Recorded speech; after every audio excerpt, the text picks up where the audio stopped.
Dear colleagues, we're very happy to welcome and honored to welcome at Ukraine Crisis Media Center Dr. Jeffrey Sachs. Please.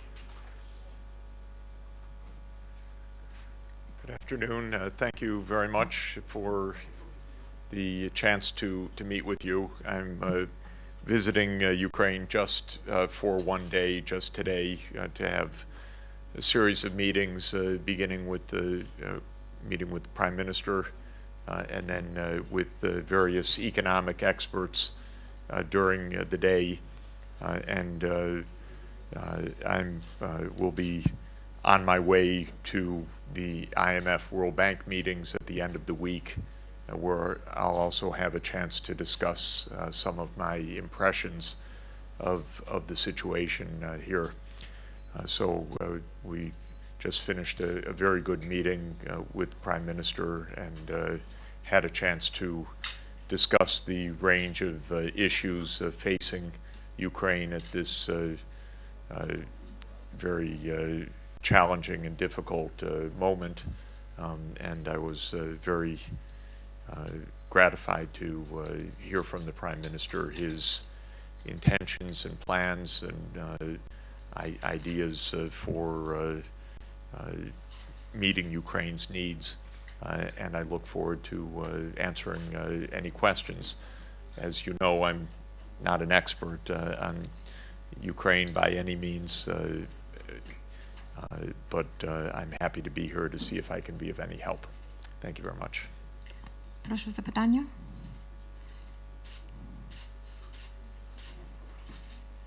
Андрій, чи маємо запитання? Yeah.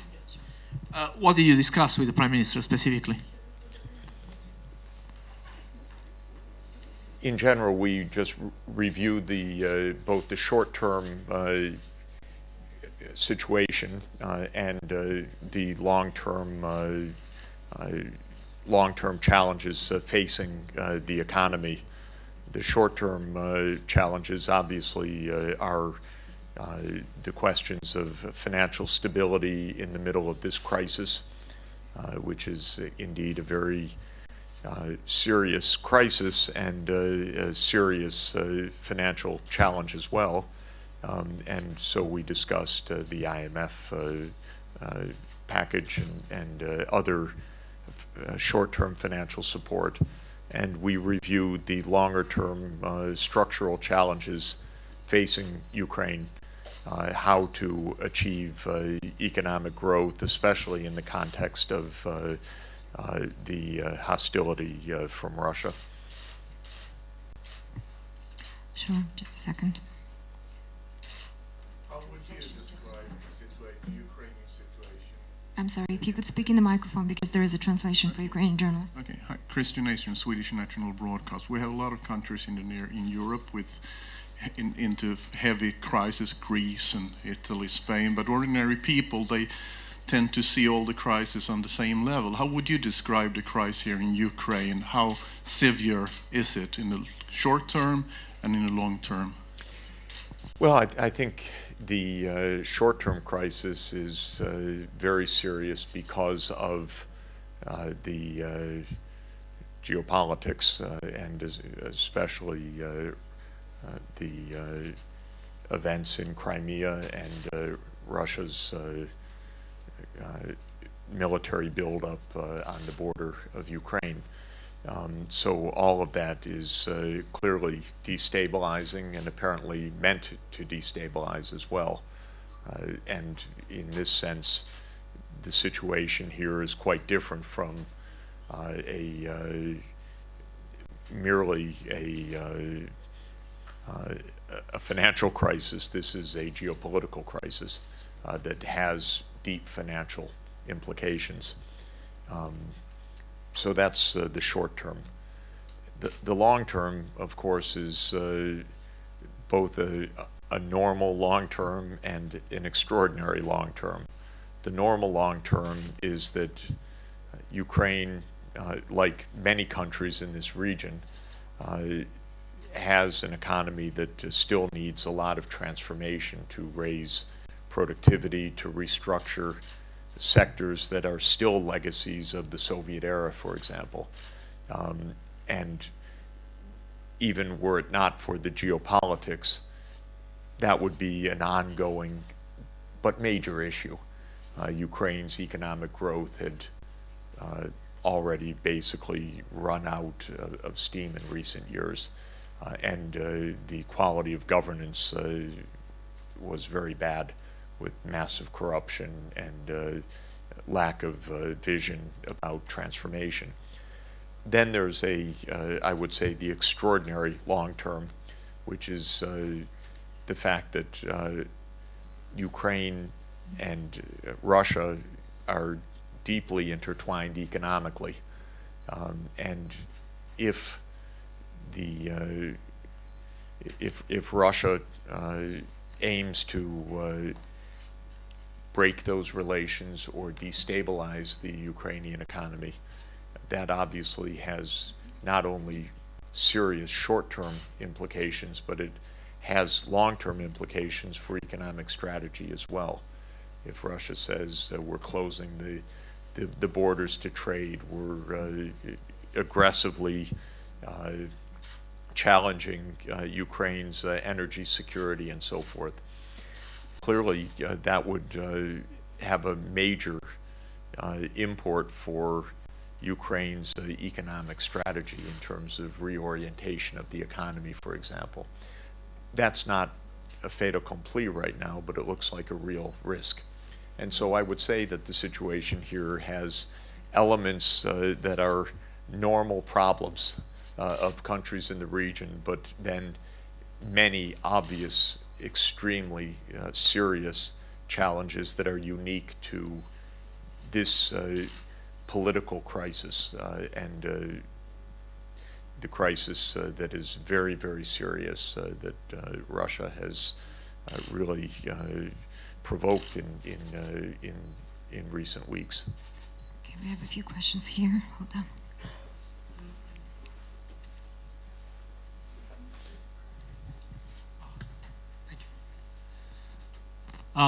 Professor Sachs, Charles Wang from Caixin Media, Beijing. I understand you have a very short time, but if you don't mind, I have a rather academic question. You are well known with many Chinese readers for your work done with economic reform in Eastern Europe, but most Chinese readers are not so familiar with the switch of your academic work to sustainable development and ecology. You mentioned several times the word geopolitics. How would you characterize from a more theoretical academic point of view the relationship between geopolitics and energy politics and economic reform? Thank you. Yeah, well, it's a very complicated set of issues. Very complicated.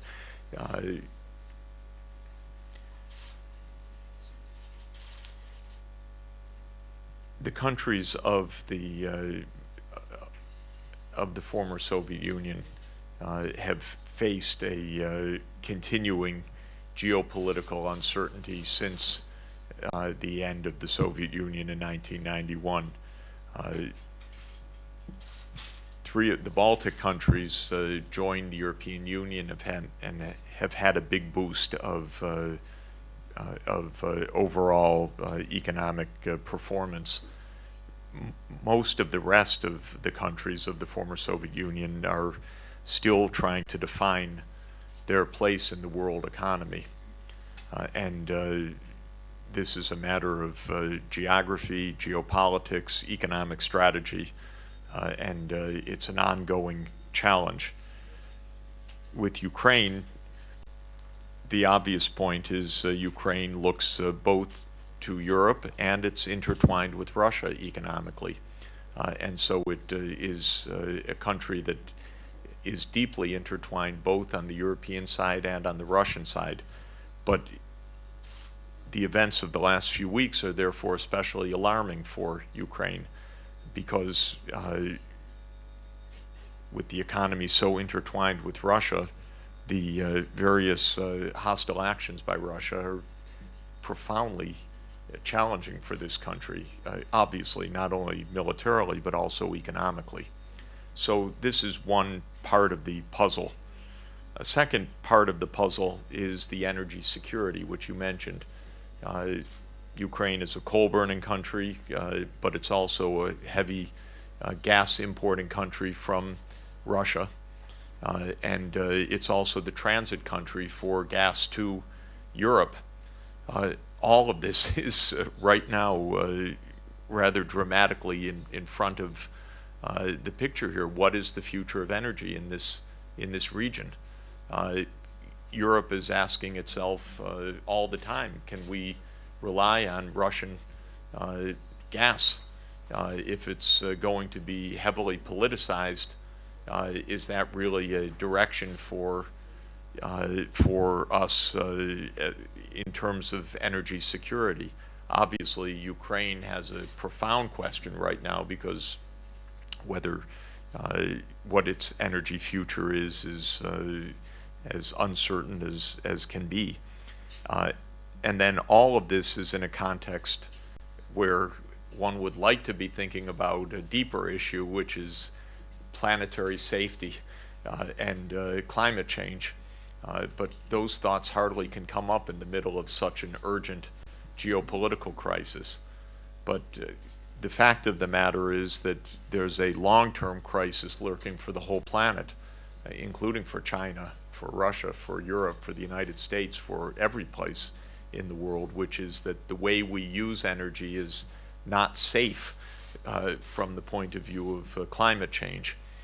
And so we really should be, in a cooperative way, trying to restructure the entire world energy system so that energy is secure but also environmentally safe.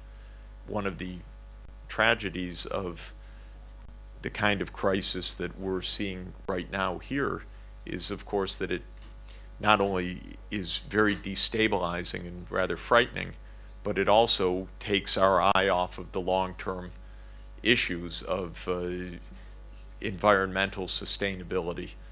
When the crises are so intense in the short term, it's hard to think about the long term. And so the problem is that one can't really have a full sustainable development strategy in the middle of a major geopolitical crisis such as this country is living through right now. This is a big problem. If possible, 2 more questions, please. Василь Короткий, Укрінформ. Скажіть, будь ласка,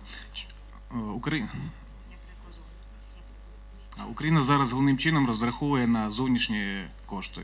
Чи є у вас оцінка, скільки коштів таких потребується? Це перше запитання. І друге, як ви оцінюєте вплив на економіку Росії анексії Криму? З огляду на санкції, які були і, можливо, будуть. Ukraine is currently expecting external financing. By your estimations, how much money Ukraine needs in order to conduct reforms? And second question is, what is the effect of sanctions possibly for Russia because of the annexation of Crimea?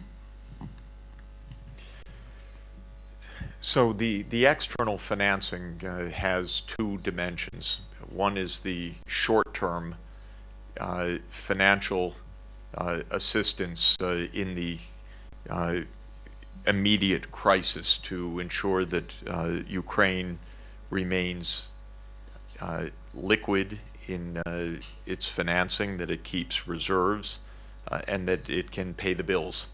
And there, I think, there are a lot of discussions quite advanced with the IMF, the European Union, and other potential donors to provide that package of assistance. That looks like it's on track. When I return myself to Washington on Friday, I will certainly recommend that those package of financing all go forward on a very expeditious basis so that Ukraine keeps the liquidity and the reserves that it needs. Of course, even with that financing, the economic squeeze here is going to be quite real. The crisis that Russia has provoked is going to intensify the economic squeeze facing Ukraine, even with financial assistance. And so gas prices are going higher. Even the supply of gas, of course, is in question. Ukrainian exports to Russia are being blocked right now. And so Russia's using its muscle to squeeze the economy here, and people will definitely feel that pain, even with the package from outside. Then there's another dimension of finance, which is the longer-term finance for modernizing and increasing the strength of the Ukrainian economy. Most of that kind of money should come in the form of business investment rather than special government loans.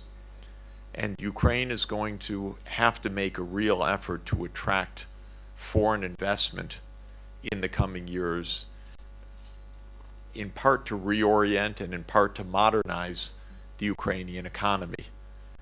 I think it's possible to attract that kind of investment, but it's not something that can happen on a political basis. It's something that has to happen on a commercial basis.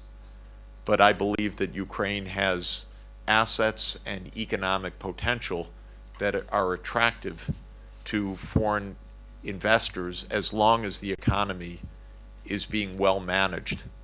And so this is a second longer term challenge, and I will do what I can to help on that one also, to help see how to bring longer term business investment to the country. Unfortunately, none of this is a miracle recipe to ease what is going to be a pretty tough economic crisis here that has come from this geopolitical crisis.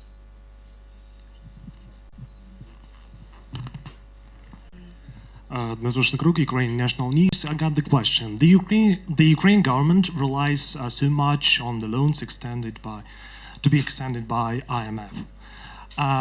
It seems that the good guys in IMF gonna give money, we make reforms and then repay back, and Ukraine is like prosperous and so on and so forth.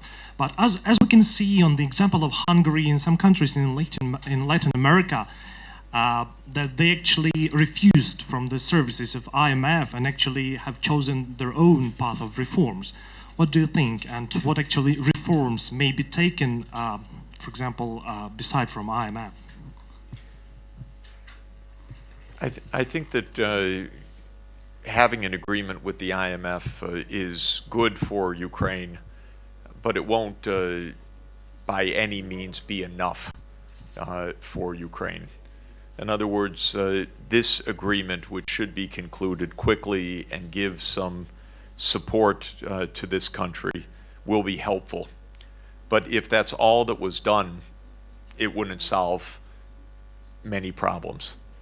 The real longer-term problems here are not the financial crisis problem. The real longer-term problems are the need to upgrade business, the economic environment, the quality of economic governance, and to attract foreign investment. None of that can come from the IMF. All of that is something that Ukraine's going to have to pursue mainly with the international private sector rather than the IMF. So I would say that the IMF agreement is a good idea, but I wouldn't want people to think of it as the cure, because it isn't. It's an important short-term step to help achieve financial stability in a crisis, but it doesn't achieve economic growth or transformation or improved internal governance. All of that has to be achieved mainly by Ukraine's leadership, internally on governance and internationally in creating a business environment and in attracting investment for transformation. And this can be misunderstood because, of course, governments put a lot of attention to the IMF agreement, and then life remains hard, and it will here. And it's especially will, by the way, if it happens, and I don't think it's sure, but if it happens, that Russia remains antagonistic and aggressive to this country, really closing trade, provoking crisis, that will have serious economic effects for quite a while. And there's nothing that the outside cash is really going to do to solve that problem. It's only going to be transformation, structural investment, and change that will, reorientation of the economy that will overcome that. I hope that Russia doesn't continue to behave that way, obviously, for Ukraine's security and for Russia's own sake. The gentleman asked me, I forgot to mention it, what about these sanctions on Russia? The truth is, if Russia pursues this course, which is a very dangerous one, it will have massive negative economic implications for Russia, which would be very sad, because Russia also absolutely needs its engagement with the world economy. Russia needs foreign investors, and everything will go into reverse if this crisis continues to intensify. And that's just pure loss. It's tragic. And so I'm hoping that Russia does not provoke such a massive economic crisis, because the response, not only just the official sanctions, but the market response, will absolutely undermine Russia's economy massively, and it would be a tragedy because it would make a mess for the Russian people, and it would be very damaging for this region and for the world economy. So I hope it doesn't happen. I'm sorry. I'm sorry. If you are already planning to ask a question, please take a mic. Mr. Sachs, you mentioned the pattern of Soviet states, except the Baltic republics, that are still trying to find their place in the world economy. Do you think that that is also a result of a Russian deliberate economic policy of keeping weak neighboring nations in its kind of a replicating again the cordon sanitaire of Tsarist times of a Russia that's suspicious of the outside world and wants to be surrounded by weak states that never find a proper footing, economically speaking, as well as security, of course? Well, I think we're going to find out the answer to that in the case of Ukraine. I don't know the answer to that because I've been hoping for many years that Russia will become well integrated in the world economy, and I felt that Russia is only operating on one of its two economic engines. It's operating on the hydrocarbons, but its industrial base could be much, much stronger if it were better integrated, for example, with the German industry and other international industry. And so I felt that Russia has this tremendous upside potential through proper economic strategy at this point. And of course, that's the same for Ukraine or for others, that the only way to upgrade industry adequately here to really raise living standards would be much closer integration of production here and in Europe and with China and with other parts of the world. And I've been hoping until this crisis that Russia was moving in that direction. Now Russia seems to be putting its geopolitics in front and causing what would be a very, very serious economic setback for it if it pursues this line. So the line that it's been pursuing with Crimea and now with the troop buildup and so forth is very dangerous for the Russian economy. And I'm hoping that this will be recognized and that Russia will follow its long-term economic interest. But if it instead puts its vision of politics in front and jettisons this kind of economic integration, the costs for Russia will be very high economically, very high. And moreover, of course, not to mention the dangers for the world, but the costs for Russia would be quite high. And so I don't know the answer to your question. I think we're watching that right now. Professor Sachs, thank you so much for your time. We were very honored to have you. We do hope that common sense will prevail over geopolitical Yes. legacies. Thank you so much for being with us. Thank you, everybody.